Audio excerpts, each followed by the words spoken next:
Selamat sejahtera hadirin sekalian. Terima kasih kerana meluangkan masa bersama kami pada petang ini. Semoga anda semua berada dalam sihat sejahtera. Kembali lagi kita pada minggu ini dengan sebuah lagi episod di Strata Talk Show. Untuk anda yang baru mengikuti program di Strata Talk Show ini, program ini dibawakan khas oleh The Excel Academy of Real Estate setiap hari Khamis melalui laman rasmi Facebook kami. Dalam program ini, kami akan membincangkan isu dan kes berkaitan pengurusan pembangunan berstrata bersama para jemputan khas yang terdiri daripada profesional industri di Malaysia.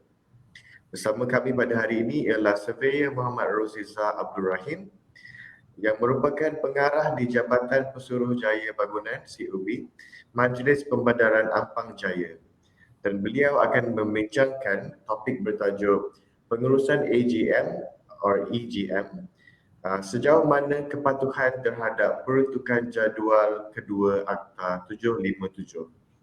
Jika anda mempunyai sebarang pertanyaan yang ingin diajukan kepada Surveyor Muhammad Roziza, sila tinggalkan soalan anda di bahagian komen Facebook di bawah dan Surveyor Muhammad Roziza akan menjawab segala pertanyaan anda di hujung siaran program ini.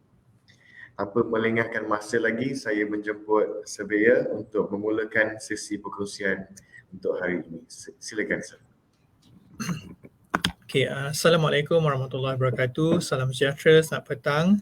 Terima kasih kepada saudara Naufal dan juga Excel Academy di atas undangan bagi topik pada kali ini, Strata Talk Show yang akan dibawakan kepada tuan-tuan dan puan-puan bagi tajuk pengurusan Mesyuarat Agung Tahunan AGM dan juga Mesyuarat Agung Luar Biasa EGM, sejauh mana kepatuhan kepada peruntukan di bawah jadual kedua Akta 757.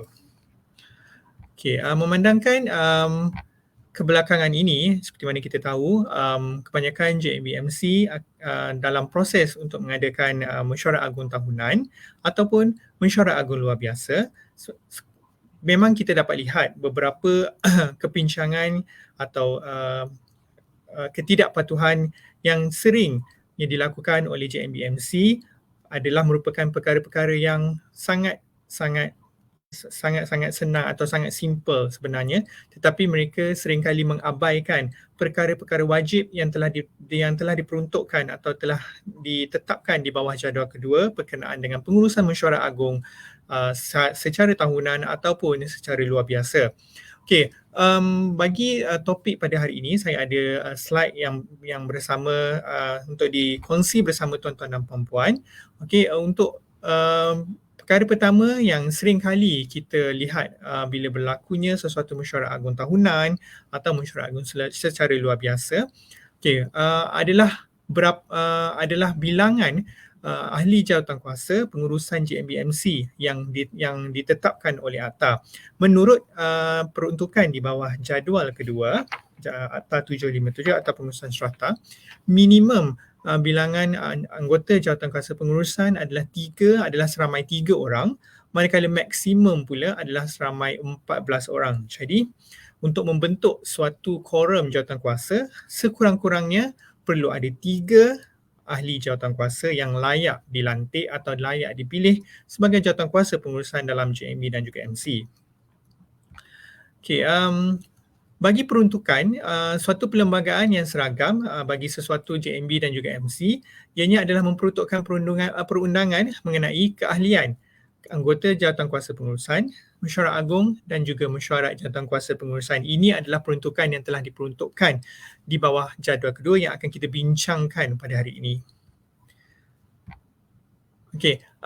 Pengecualian untuk penubuhan JMB. Ini adalah perkara-perkara basic, perkara-perkara yang kita harus kita seharusnya pihak-pihak JMB atau MC juga perlu tahu yang mana apakah berlaku sekiranya JMB tidak ditubuhkan. Jika MC telah pun ditubuhkan, sebelum JMB ditubuhkan, tiada keperluan untuk penubuhan JMB.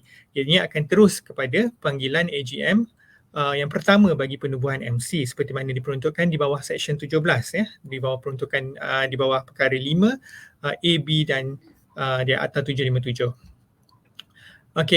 Saya tidak mahu bercerita mengenai pengurusan strata, tapi kita nak bercerita mengenai pengurusan AGM. semasa peringkat saya teruskan lagi sebab ini adalah perkara-perkara basic yang perlu kita tahu dalam sesuatu pengurusan itu. Okey. Saya pergi terus kepada pengurusan strata lah. Okey. Apakah yang dimaksudkan, siapakah yang dimaksudkan sebagai pemilik petak? Saya rasa dalam topik saya sebelum ini juga, saya seringkali menitik beratkan apa yang dimaksudkan sebagai pemilik petak. Okey, pemilik petak adalah merupakan penama yang didaftarkan dalam senarai daftar pemunya petak atau kita panggil kalau strata rule di bawah Seksyen 30 atau 757 bagi JMB, manakala di bawah Seksyen 72 atau 57 bagi MC. Okey, keanggotaan jawatankuasa pengurusan. Okey, seperti mana yang saya tekankan tadi, minimum jumlah yang diperuntukkan adalah 3 orang manakala maksimum adalah 14. Bagi JMB, salah seorang keanggotaan adalah hendaklah terdiri dari wakil pemaju. That's why kita panggil dia sebagai JMB.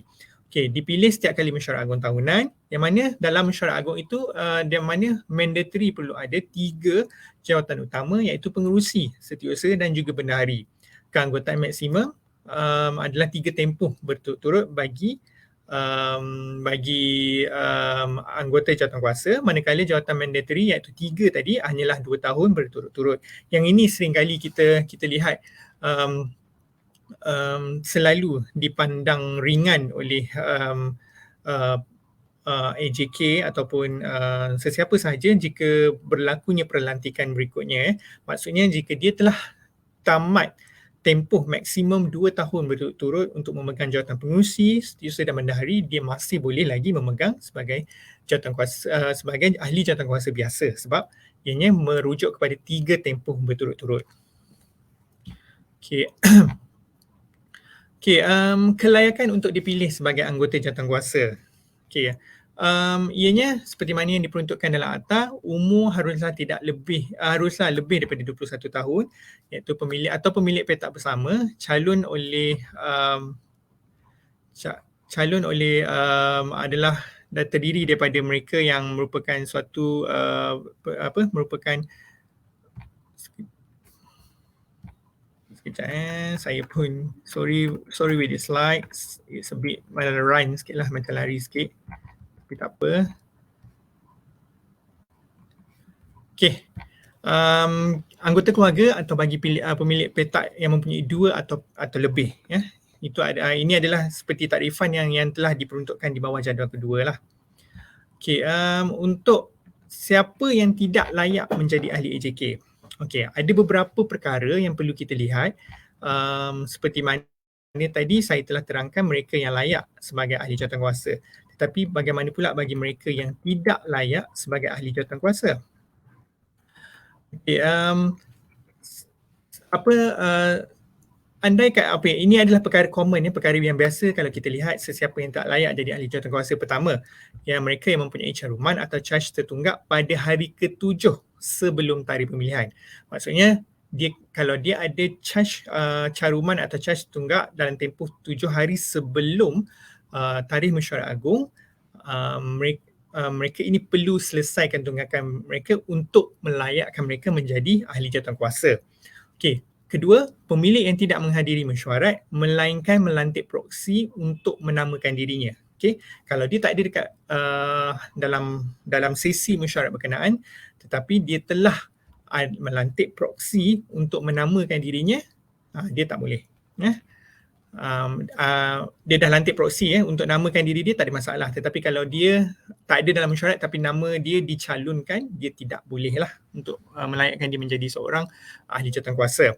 Okey, ketiga, proksi yang mewakili pemilik. Jadi kalau tadi pemilik dah lantik proksi itu tidak boleh menjadi ahli jawatankuasa. Okey, seterusnya pemilik bersama, yang mana pemilik bersama yang lagi satu telah dipilih atau dicalon jika pemilikan merupakan pemilikan secara bersama bagi satu petak. Okey, individu yang dinamakan oleh pemilik bersama, yang mana pemilik bersama itu telah pun dinamakan sebelum itu bagi kes pemilikan bersama 2 petak ataupun lebih. Okey, yang seterusnya, anggota keluarga terdekat bagi pemilik petak yang mempunyai 2 atau lebih petak apabila bilangan ambang pemilik petak berkenaan melebihi 49% dalam jawatankuasa pengurusan. Okey, yang seterusnya, kita lihat pula kepada tidak layak untuk dipilih sebagai ahli anggota jawatankuasa pemilik bersama bagi satu petak.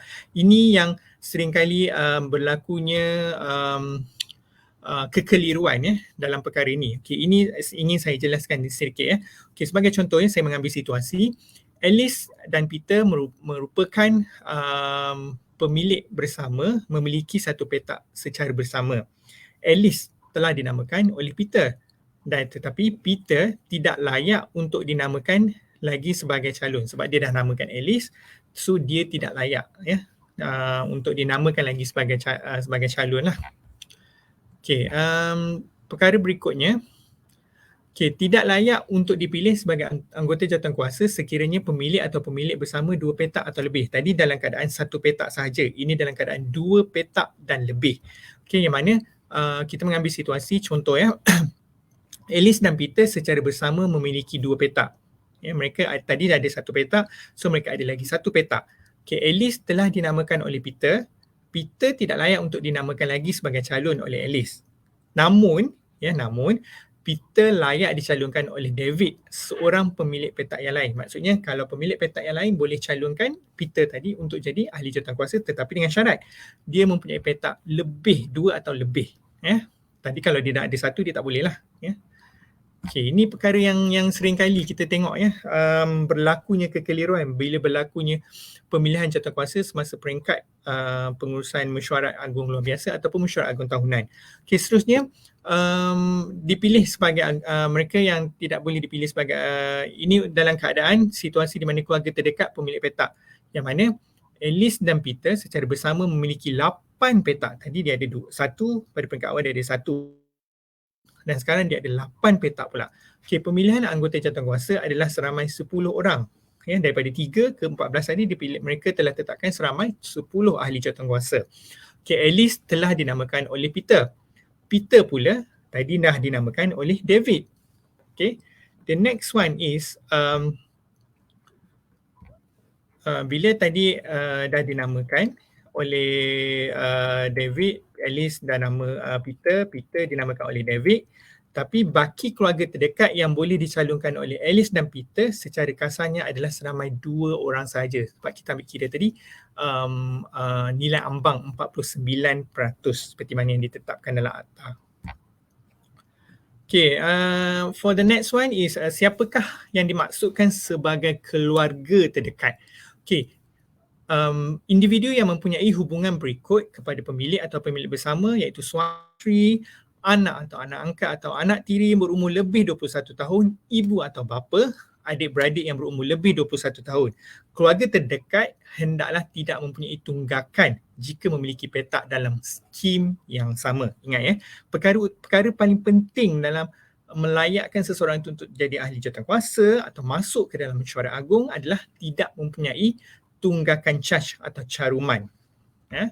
Okay, next kita tengok yang ini perkara setelah berlakunya perlantikan tadi, seperti mana di dalam jadual kedua, pengosongan anggota jawatankuasa antaranya meletak jawatan, meninggal dunia, bankrupt, bukan lagi seorang pemilik, telah disabitkan dengan suatu kesalahan seperti fraud, kecurangan, rasuah, kesalahan di bawah Akta 757, apa-apa kesalahan lain yang membawa hukuman pemenjaraan melebihi 2 tahun dan telah mencemarkan nama baik jawatankuasa pengurusan secara kolektif diputuskan dalam mesyuarat. Okay, yang ini seringkali ada juga kes-kes yang berlaku kalau di MPAJ sendiri ada saya pernah hadapi situasi yang dimaksudkan mencemarkan nama baik jawatankuasa pengurusan. Seperti mana yang ditetapkan, ianya perlu diputuskan secara kolektif di dalam mesyuarat tetapi bukan diputuskan secara atas dasar individu. Maksudnya kalau saya sebagai pengurusi, setiausaha saya membuat perkara yang telah mencemarkan nama baik jawatankuasa pengurusan tetapi saya bertindak untuk memecat setiausaha, tapi tidak boleh. Keputusan itu harus dibuat secara kolektif dalam sesuatu mesyuarat. Pada saya, mesyuarat jawatankuasa pengurusan saja sudah memadai. Okay, sekiranya kes dia dibawa ke tribunal, adakah ianya boleh diletakkan sebagai telah disabitkan dengan suatu pertuduhan? Tak. Kalau kita tengok dekat situ, telah disabitkan dengan suatu pertuduhan, kecuali dia telah diletakkan kesalahan melanggar apa peruntukan yang telah diperuntukkan di bawah Akta 757. Ya, maksudnya ada satu perintah dari tribunal yang menyatakan dia bersalah, atau dia bukan bersalah lah, dia telah melanggar peruntukan yang telah ditetapkan oleh Akta 757. Yes, dekat situ boleh dikaitkan dengan kesalahan di bawah Akta 757. Okey, yang ini kita tengok pengosongan anggota jawatankuasa. Saya rasa saya tak perlu cerita yang ni lebih banyak. Saya pergi kepada tujuan mesyuarat agung. Kalau tadi saya cerita secara general perkara-perkara yang mungkin di kalangan kita terlepas pandang, perkara-perkara basic, perkara-perkara asas dalam sesuatu pengurusan MC JMB itu. Tujuan mesyuarat agung mengikut kehendak statut perenggan 10 jadual kedua Akta Pengurusan Serata Akta 757, ianya merupakan accountability terhadap perbadanan pengurusan kepada ahli-ahlinya. Maksudnya perbadanan pengurusan mempunyai accountability kepada ahli-ahlinya untuk mengadakan mesyuarat agung, untuk menimbangkan antaranya akaun-akaun, bajet tahunan, pemilihan jawatankuasa pengurusan dan apa-apa urusan yang berkaitan. Apakah yang maksud dia apa-apa urusan berkaitan tu? Maksudnya perkara-perkara yang berbangkit atau perkara-perkara yang melibatkan peruntukan undang-undang kecil yang perlu diputuskan secara kolektif dalam satu mesyuarat secara bersama oleh semua pemilik petak yang layak. Akaun-akaun itu mungkin boleh jadi ada sesetengahnya JMB MC tidak sempat untuk membentangkan laporan audit. Mungkin auditor ambil masa untuk menyediakan laporan audit, tidak apa. Ianya tidak menghalang tuan-tuan dan puan-puan untuk mengadakan AGM atau EGM. Tuan-tuan perlu adakan AGM kerana tempoh itu telah tamat. Tempoh itu telah ditetapkan 12 bulan dalam tahun yang sama, atau maksimum kepada 15 bulan tahun yang sama. Tahun yang sama, bukan tahun yang berikutnya. Kita tak boleh bawa ianya tidak boleh bawa secara terus berterusan lah. Jadi kalau tak ada laporan audit, tuan-tuan dan puan-puan boleh bentang dahulu laporan keuangan. Ini nasihat saya lah. Jangan jadikan laporan audit itu sebagai halangan untuk tuan-tuan dan puan-puan menangguhkan sesuatu mesyuarat agung tahunan. Sebab bila laporan audit telah ada, tuan-tuan dan puan-puan boleh bentangkan ianya dalam bentuk mesyuarat agung luar biasa. Memang saya faham ia akan melibatkan kos, tetapi pengurusan masa itu perlu dilakukan oleh tuan-tuan dan puan-puan sendiri. Bukannya bila dah nak mesyuarat baru kita nak lantik auditor. Kita kena tengok garis masa. Kita perlu ada satu garis masa yang tepat. So kita akan dapat melengkapkan perkara-perkara untuk mengadakan mesyuarat agung berkenaan. Tempoh matang panggilan mesyuarat agung. Tempoh matang panggilan mesyuarat, saya lebih kepada panggilan mesyuarat. Ianya lazimnya terdapat 4 jenis mesyuarat di bawah pengurusan serata. Pertama, mesyuarat agung tahunan yang pertama. Yang ini kalau penubuhan JMB adalah dilakukan oleh pemaju. Kalau penubuhan MC juga dilakukan oleh pemaju juga. Mesyuarat agung tahunan, mesyuarat agung luar biasa dan mesyuarat jawatankuasa pengurusan. Saya lebih cerita kepada mesyuarat agung tahunan dan mesyuarat agung luar biasa. Setiap mesyuarat mempunyai cetusan kematangan yang berbeza mengikut sifat mesyuarat berkenaan. Kalau mesyuarat agung tahunan mungkin ianya lain situasi. Mesyuarat agung luar biasa, apa jua perkara yang tidak dapat dibentangkan atau tidak dapat dibincangkan, tidak dapat diputuskan pada mesyuarat agung tahunan, boleh dilakukan kepada mesyuarat agung luar biasa. Macam ni yang saya cakap tadi.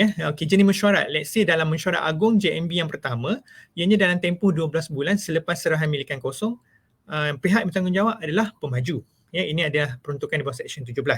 Bagi AGM Perbadanan Pengurusan yang pertama, dalam tempoh 1 bulan setelah 25% share agregat telah diserah milik kepada pembeli. Ini maksudnya telah berlaku memorandum of transfer atau penyediaan hak milik serata telah dipindah milik dalam jumlah 25%. Tanggungjawab adalah diletakkan oleh pemaju. Juga di bawah Seksyen 57. Dan yang terakhir, AGM biasa setahun sekali macam saya cakap tadi lah, setahun sekali 12 dan tempoh 12 bulan dan tidak lebih 3 bulan dari tarikh ulang tahun AGM sebelumnya. Ya, ini adalah di bawah tanggungjawab jawatankuasa pengurusan di bawah perenggan 10 jadual kedua.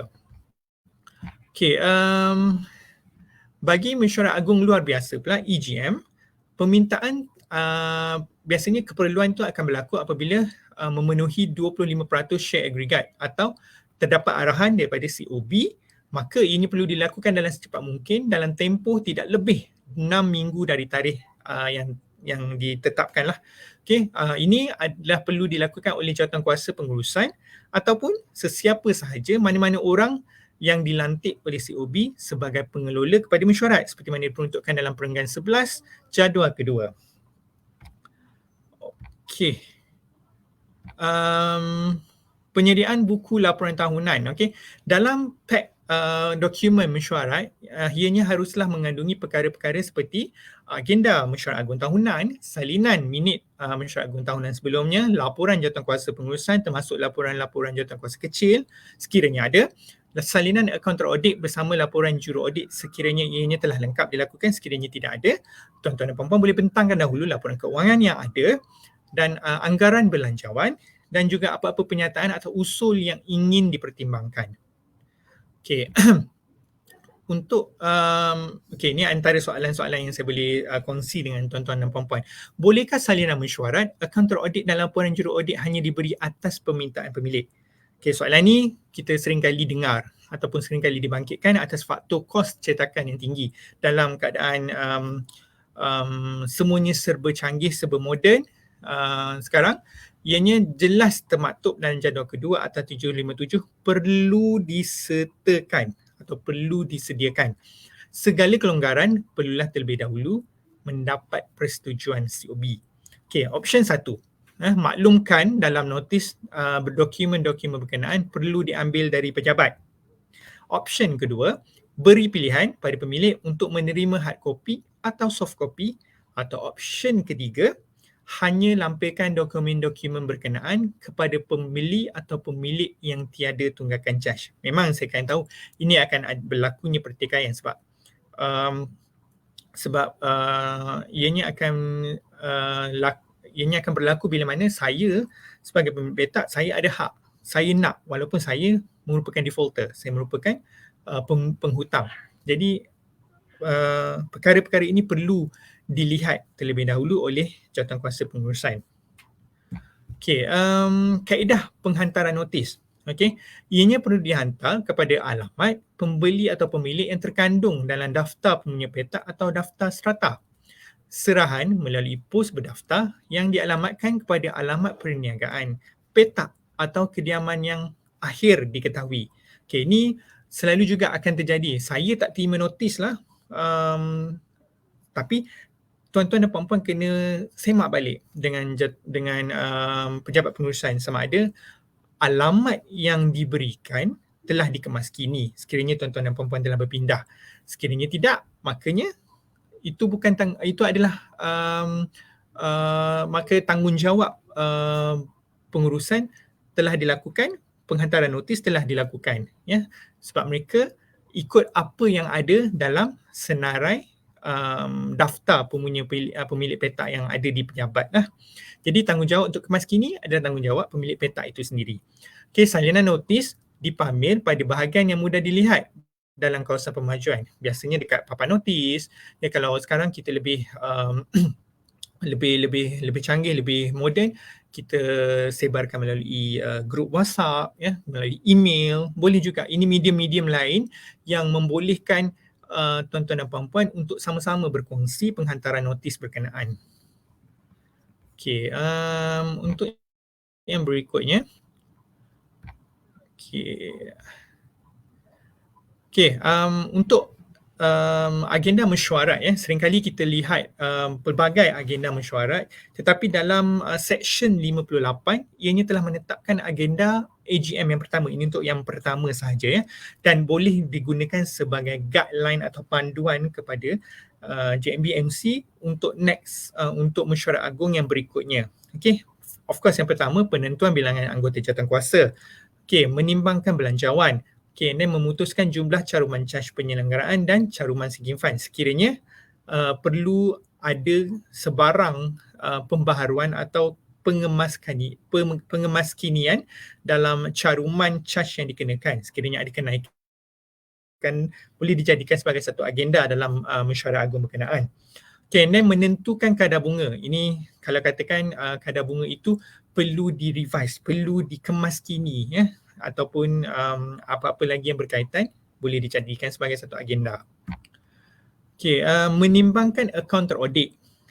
Okay, memutuskan pengambilan insurans, memutuskan perkara-perkara mengenai undang-undang kecil dan menimbangkan apa-apa perkara berkaitan dengan penyelenggaraan dan pengurusan harta bersama. Okay. Ini yang saya ingin tekankan, 5 perkara yang untuk meningkatkan keberkesanan mesyuarat agung tahunan tu lah. Okay, seringkali kita lihat mesyuarat agung tu akan membawa kepada satu tempoh yang agak panjang. Ya, jadi kita harus meletakkan masa tamat dalam agenda. Let's say kita letakkan tidak melebihi 2 jam dari tarikh masa mula. Jadi kita ada had limit masa untuk mengadakan sesuatu mesyuarat berkenaan lah. Okay, and then memulakan mesyuarat tepat pada masa yang ditetapkan. Ianya, okay, mula sebaik sahaja quorum mencukupi atau 30 minit sekiranya tiada quorum dipanggil. Okay, seterusnya ni perkara-perkara basic sajalah yang ingin saya sharekan bersama ataupun sebagai tips lah. Meletakkan tanda aras masa bagi setiap segmen dalam agenda. Okay, ini let's say kalau kita dah ada garis masa itu untuk membincangkan agenda pertama dari jam berapa kepada jam berapa, jadi kita dah hadkan di situ.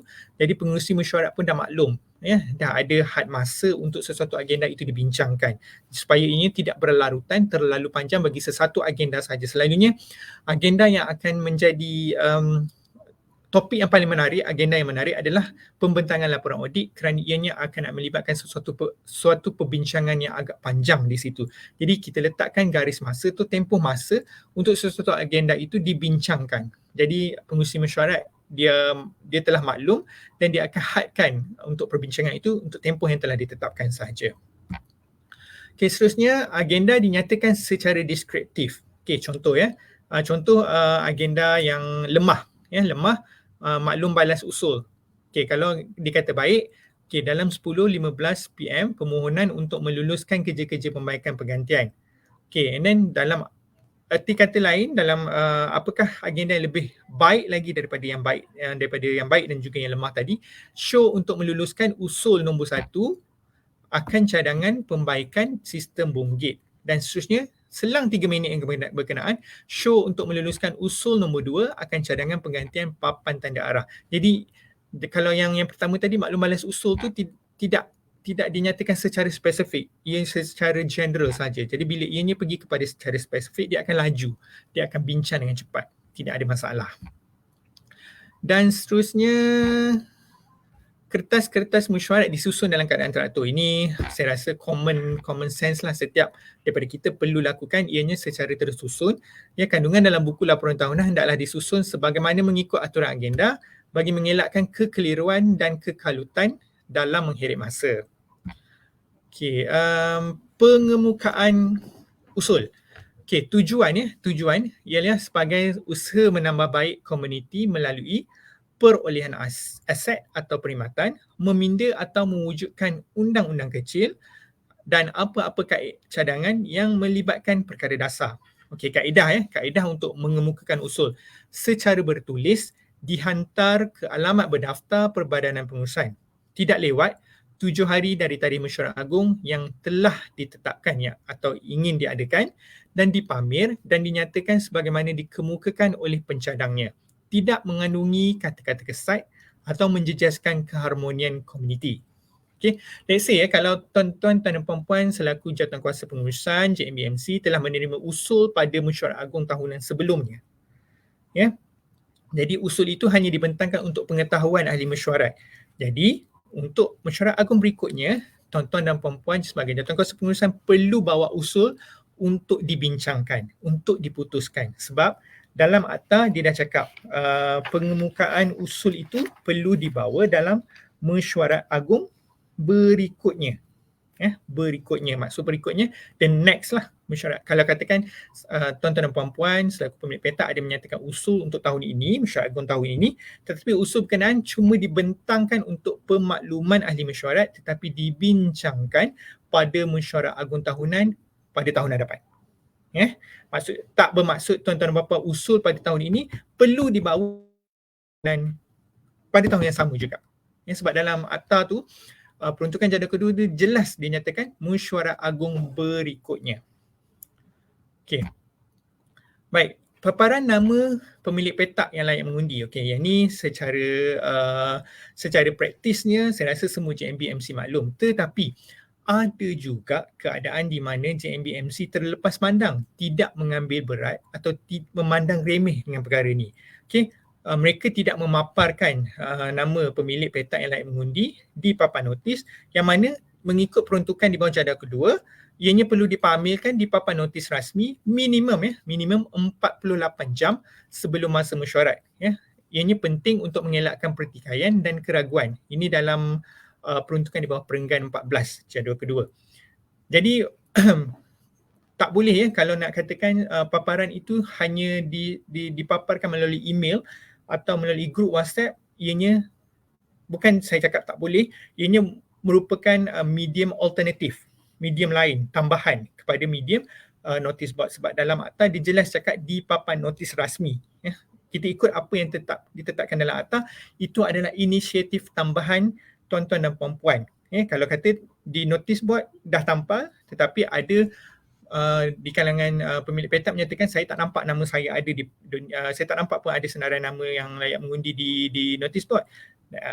Inisiatif lain tuan-tuan dan puan-puan telah edarkan melalui email, telah edarkan melalui notice board atau telah edarkan melalui grup WhatsApp, telah edarkan melalui mungkin menggunakan sistem aplikasi di dalam smartphone. Jadi tanggungjawab tuan-tuan dan puan-puan itu telah lepas. Maksudnya yang asal untuk letak di notice board tu telah diletakkan, kecuali tuan-tuan dan puan-puan tak letak.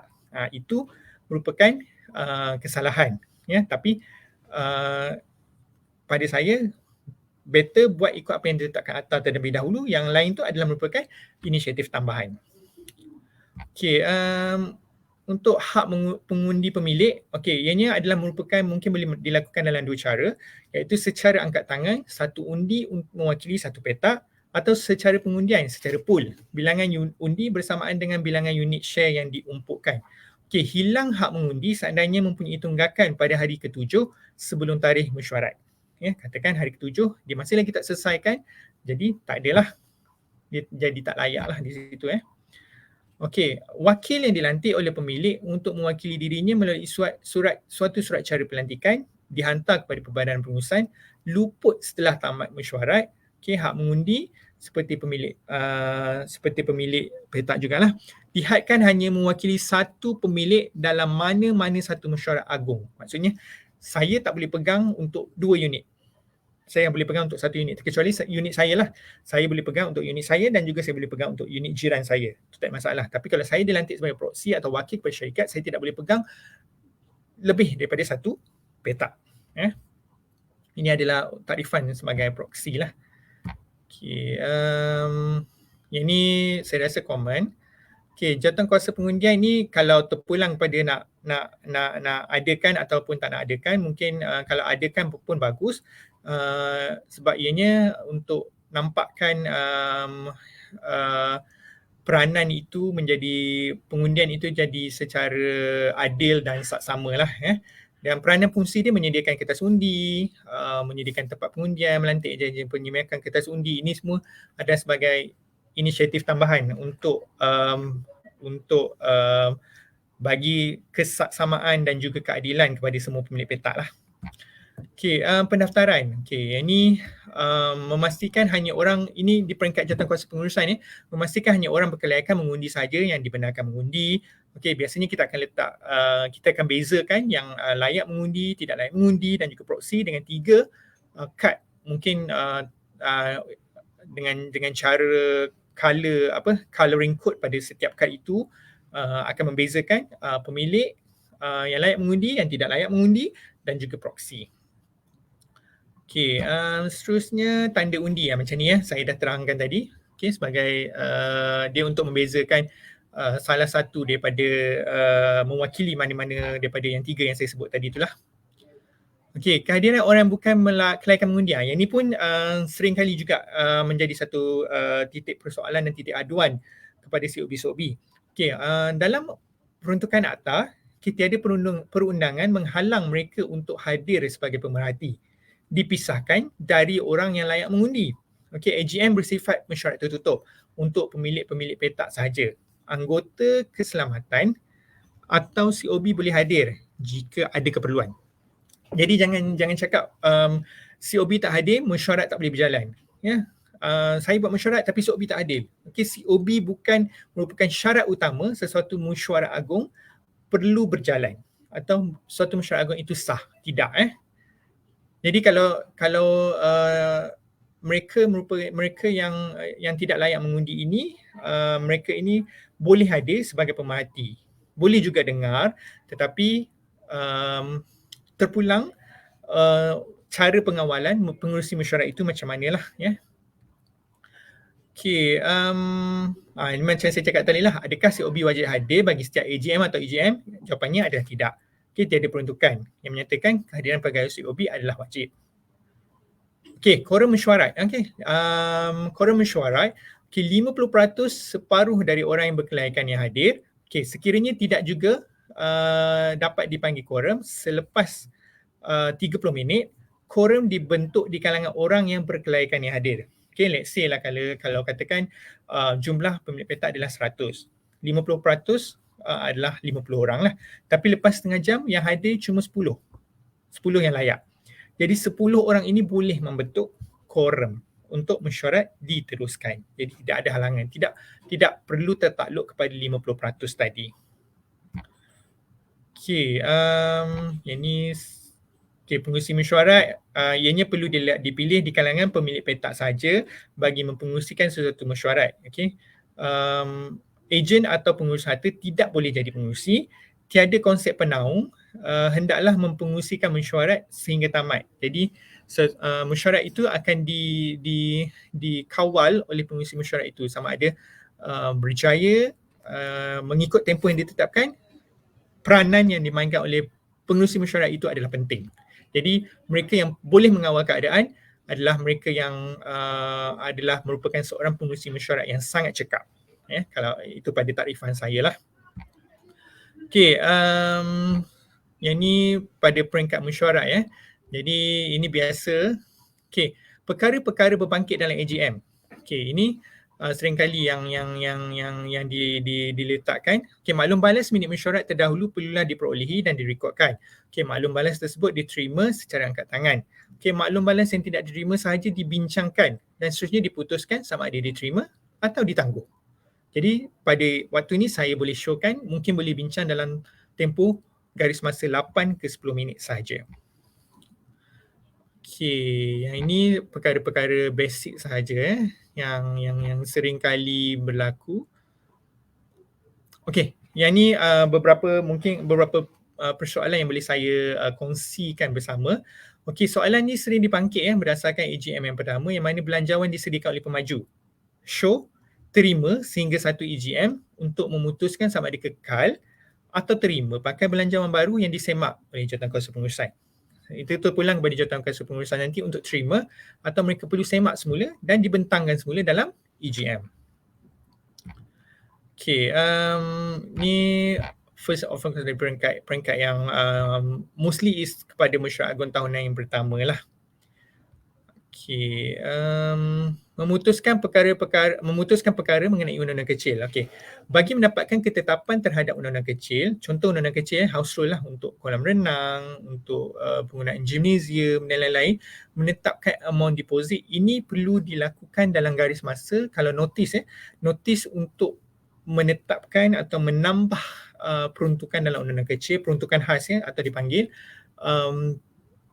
kalau notis biasa, mesyuarat biasa adalah 14 hari, tetapi untuk dalam keadaan khas untuk menambah atau meminda undang-undang kecil, ianya sering perlu dilihat kepada tempoh masa 21 hari. Notis perlu disediakan 21 hari. Sebab ada di kalangan JMBMC mereka tidak maklum perkara ni. Mereka nak tambah peruntukan dalam dana kecil atau nak naikkan denda atau kenakan denda kepada kesalahan-kesalahan baru, tetapi ianya melibatkan kepada ketetapan khas. Bila ketetapan khas, notis yang perlu dikeluarkan adalah tempoh 21 hari. Tempoh 14 hari itu notis biasa. Notis panggilan biasa, agenda-agenda biasa sekiranya tidak ada satu ketetapan khas. Jadi bila ada ketetapan khas, perkara utama yang perlu diambil kira, tempoh masa pengeluaran notis adalah 21 hari berbanding dengan tempoh biasa 14 hari sahaja. Okay, jadi pada saya rasa setakat tu saja, sebab yang lain-lain ni yang biasa saja. Okay, saya rasa saya akhiri perkongsian berkenaan dengan tajuk pengurusan mesyuarat agung tahunan AGM, EGM sejauh mana tidak patuh atau patuh. Itu adalah perkara-perkara yang saya sharekan seperti mana yang diperuntukkan dalam jadual kedua. InsyaAllah kalau semuanya sekiranya tuan-tuan dan puan-puan selaku jawatankuasa pengurusan patuh dengan setiap apa yang ditetapkan oleh akta itu atau peruntukan itu, saya rasa sekiranya ianya dicabar, tuan-tuan dan puan-puan boleh stand untuk mengesahkan mesyuarat agung tahunan berkenaan. Jadi sekiranya ianya dijalankan berlandaskan apa yang telah diperuntukkan, tidak ada masalah. Jadi sekiranya ianya dicabar di peringkat tribunal, tribunal akan berpegang kepada apa yang telah diperuntukkan dalam jadual dalam Akta 757 itu, melainkan terdapat kelompongan atau ketidakpatuhan yang tuan-tuan dan puan-puan lakukan, yang itu harus dilihat semula. Baiklah, terima kasih. Saya serahkan semula kepada Naufal. Alright, terima kasih Surveyor untuk perkongsian sebentar tadi. Seterusnya kita akan beralih kepada sesi soal jawab. Di mana Surveyor akan menjawab sebarang soalan anda tentang topik hari ini.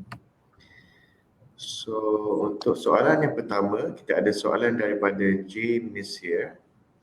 Can a single unit owner and being an MC member appoint a proxy to attend AGM and vote? Can a single unit owner and being an MC member can appoint a proxy to attend AGM and vote? Maksud dia, of course lah, kalau dia single unit owner, dia boleh jadi MC, tak ada masalah. And then dia nak appoint proxy to attend AGM and vote pun tak ada masalah. Tadi macam tadi yang awal, peringkat awal lah, sekiranya dia tidak ada dalam mesyuarat tetapi dia menamakan proxy untuk hadir dan vote dan setuju untuk dilantik sebagai AJK, tak ada masalah, dia boleh. Selagi mana dia layak lah, maksudnya tidak ada tunggakan, nama memang nama dia, dia memang pemilik yang sah lah, itu yang paling penting. So I think nak jawab English ke, I don't know whether the person who asking can understand my explanation in BM or not. And as for now, I would say that if you are the single unit owner, if you want to become an MNC, of course you can, as long as you're not the defaulters. And then if you can't attend the meeting, you can appoint your friends, maybe your family members to be as proxy to vote. But if you're willing to become a MC without you're present on the meeting, yes, you can, as long as you're willing to be as a MC. I mean, there is a nomination form lah, been signed in by you, then should be no problem. Alright, saya ada penambahan kat soalan tadi daripada Mr. J. He added, but the MC is also attending AGM. A little bit confusing. This, I mean, the question is, you asking about the MC? Of course, the MC. Of course, I can't really relate your questions. I can't really understand what do you mean by the MC also attending the AGM. Of course, the MC will be on the meeting because they are the one who are. They are the one who are responsible to conduct the meeting. I can't really relate what do you mean by these questions. But what can I say is, of course, if you want to be an MC, if you are the right owner, right, and then you are not the defaulters, then you can be an MC. It doesn't matter. Okay, there's one more addition by Mr. J. It says MC attend AGM and nominating proxy to vote. Oh, okay, I understand. Okay, if you are single unit owner, you can nominating proxy to vote because you are present on that meeting. If you're not present at the meeting and you're not presenting at the meeting but you appointed someone to be as your proxy, then should be no problem. But if both of them are in the meeting, of course, only the unit owner can vote. There's no reason to be a proxy in that meeting. Alright, I hope that answers your question, Mr. J. Seterusnya kita akan beralih kepada soalan Cik Nizadi. Adakah lanjutan masa akan diberikan sekiranya ada kesilapan dalam memfailkan jadual kedua? Okay, saya tak dapat soalan lanjutan masa tu, lanjutan masa either lanjutan masa AGM atau EGM, file tu pemfailan untuk pengesahan ke apa ke. Tetapi apa yang saya boleh cakap, lanjutan untuk AGM, okay, AGM mesyuarat agung tahunan kena diadakan dalam tempoh 12 bulan. Ya, sekiranya tidak dapat diadakan dalam tempoh 12 bulan, ianya boleh pergi kepada maksimum to the 15 bulan. Ya, bila sampai 15 bulan, itu adalah tempoh maksimum yang ditetapkan, tapi perlu dalam cycle tahun yang sama. Ya, maksudnya kalau katakan kita dah dalam tahun ni saya dah adakan mesyuarat dalam bulan 2. Ya, tapi by right 12 bulan itu bulan 2 tahun hadapan adalah cukup 12 bulan. Jadi kalau nak drag pun boleh sampai kepada bulan 5, 15 bulan. Jadi tak boleh drag lebih daripada 15 bulan. Itu sajalah. Saya mungkin saya faham yang itulah saya rasa. Okey, terima kasih Surya. Seterusnya kita beralih kepada soalan daripada Encik Nicholas Chong. Bolehkah pelan atau petunjuk yang difailkan dengan Pusuruhjaya bersama borang 2 diubah? Maksud dia borang 2. Pelan apa tu? Saya pun tak pasti pelan apa. Petunjuk yang difailkan. Soalan kurang clear. So borang 2 is it daftar pemilik daftar strata row ke, saya pun tak pasti. Tapi kalau apa yang dah di-statetkan dalam akta, you tidak boleh simply untuk ubah lah. Itu sajalah. Okey, seterusnya kita ada soalan daripada Cik Nazliana Nazaruddin. Tanggungjawab siapakah untuk mengadakan AGM yang pertama? Okey, tanggungjawab dia of course pemaju. Okey, sebab dalam tempoh pemaju itu 12 bulan tu pemaju kena adakan AGM. Sekiranya pemaju tidak ada, sekiranya pemaju, let's say lah pemaju telah bankrupt, tapi jarang lah projek-projek baru pemaju dah bankrupt, ianya tanggungjawab kepada pelikuidasi yang telah dilantik oleh Jabatan Insolvensi Malaysia untuk mengadakan mesyuarat agung tahunan yang pertama.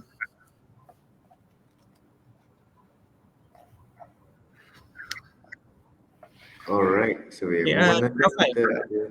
Naufal, saya nak pergi balik pada soalan yang Mr. Nicholas tadi, yang borang 2.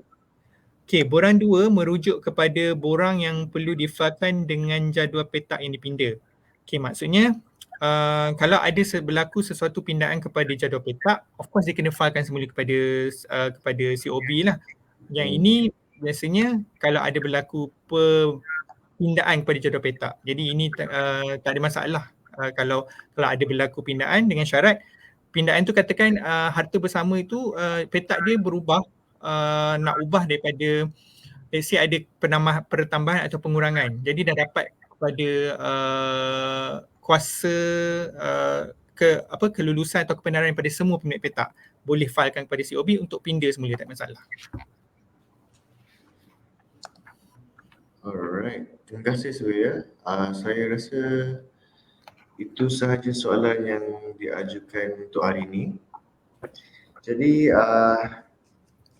kita telah sampai ke penghujung rancangan Buah Bicara ini. Dengan itu saya ingin menjemput anda semua untuk menyertai CPD seminar yang akan diajukan di bulan Mac yang akan datang.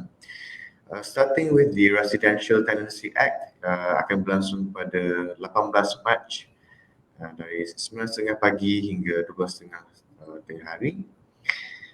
Seterusnya kita ada Key Principles of Contract Law and Agency Law for Real Estate Professionals yang akan berlangsung pada 25 Mac dari 9 pagi hingga 12 tengah hari. And lastly kita ada Defect Management in Stratified Buildings yang akan berlangsung pada 13 April yang akan datang. Sekiranya anda berminat, anda boleh hubungi our sales rep kat bawah tu or visit our Facebook page which is Excel Academy of Real Estate.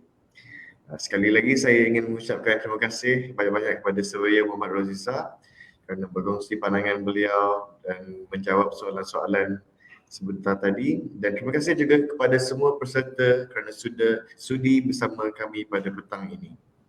Kami berharap untuk bersama anda lagi pada episod yang akan datang. Terima kasih.